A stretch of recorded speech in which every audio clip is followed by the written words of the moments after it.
Diego Alvarez ran a routine pre-sale inspection on a 1962 Ford Fairlane, pulling the vehicle identification number as standard procedure before issuing a safety certification. The database result stopped him mid-keystroke. The car had been reported stolen 31 years earlier from a residence 1,400 miles away, and the case remained technically open in the system, despite being older than Diego himself. Ruth Callahan, 58, had inherited the car alongside her father's entire estate 4 months earlier, following his death from congestive heart failure at 74. She'd brought it to Diego's shop simply to prepare it for sale, having no idea the vehicle carried any history beyond the decades her father, Daniel Callahan, had owned it in her own lifetime. Diego, bound by state law to report any vehicle flagging as stolen, regardless of how much time had passed, contacted local police, who in turn reached the original reporting jurisdiction, setting in motion a process that would, within days, connect Ruth to a family history she'd never once heard mentioned in 58 years.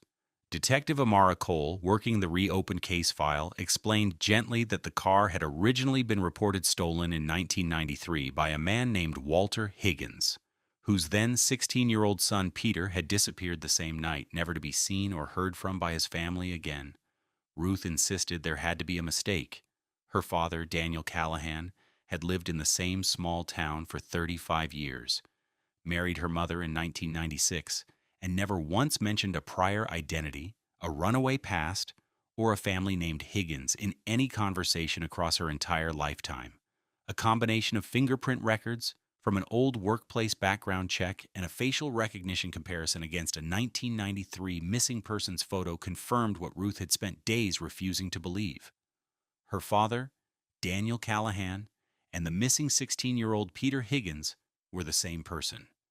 Detective Cole's investigation, drawing on decades-old case notes and interviews with surviving relatives, established that Peter had fled the night of his 16th birthday after his father, Walter, broke his arm during a violent argument, the fourth documented instance of injury requiring medical attention across Peter's adolescence. According to hospital records, the original 1993 investigators had reviewed but never fully connected to a pattern. Peter had taken his father's Fairlane not as theft in the way the original police report characterized it, but as the only available means of leaving immediately, driving through the night with $40 in cash and no clear plan beyond putting distance between himself and a house he'd decided correctly wasn't safe to stay in any longer. Peter, arriving in Ruth's future hometown roughly 8 months after fleeing, began using the name Daniel Callahan, borrowed, investigators later determined, from a deceased infant's birth record he'd found through a since-outdated identity assembly method common among runaways of that era, allowing him to obtain informal work and, eventually, official documentation under the new name.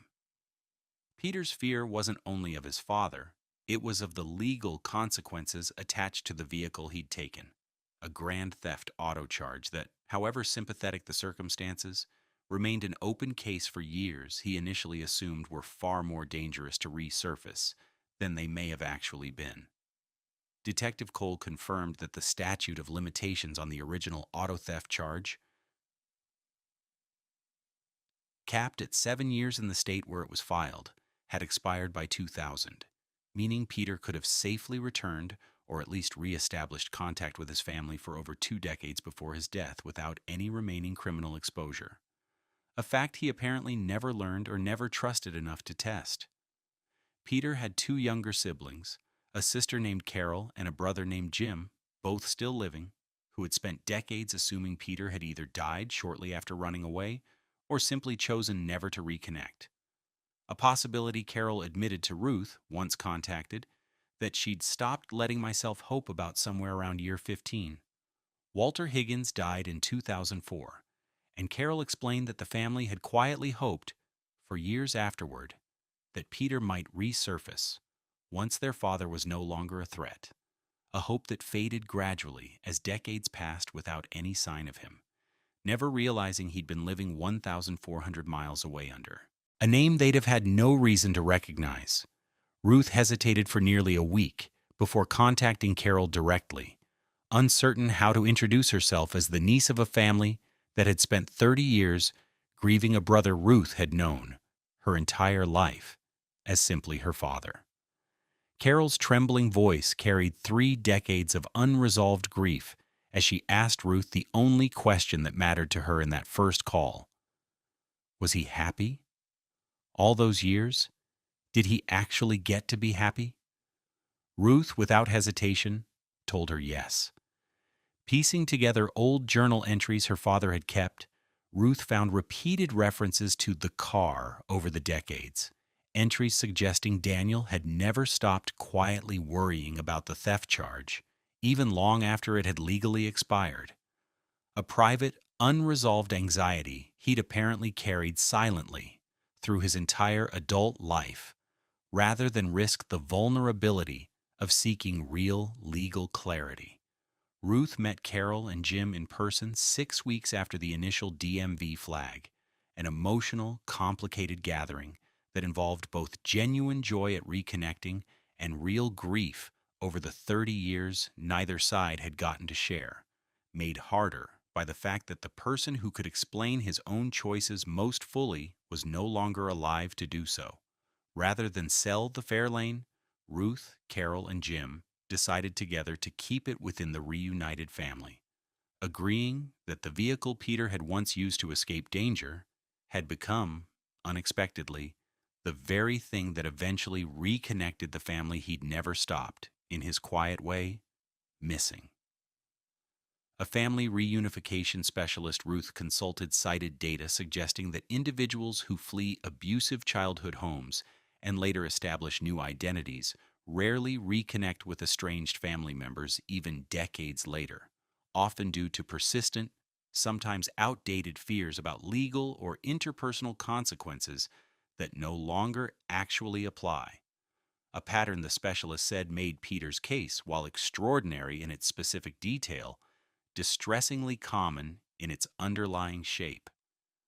Ruth began volunteering with a regional nonprofit supporting survivors of childhood domestic violence, navigating identity and family reconnection questions, drawing directly on her own family's unusual, decades-delayed reunion to help others understand that old fears about consequences, much like her father's, often outlive their actual legal or practical basis by many years. Peter spent 31 years believing a 16-year-old's desperate escape had permanently exiled him from ever safely returning to the family he still loved, when in reality, the legal danger he feared had quietly expired decades before his own death. The lesson isn't that running from danger is ever the wrong choice. Sometimes it's the only choice that keeps a person alive. It's that the fear built in a single terrifying night can outlive the actual threat by decades if no one ever gets the chance to say, "It's safe to come home now," and that the families left waiting deserve, whenever possible, the chance to say those words out loud before it's too late for the person who needed to hear them.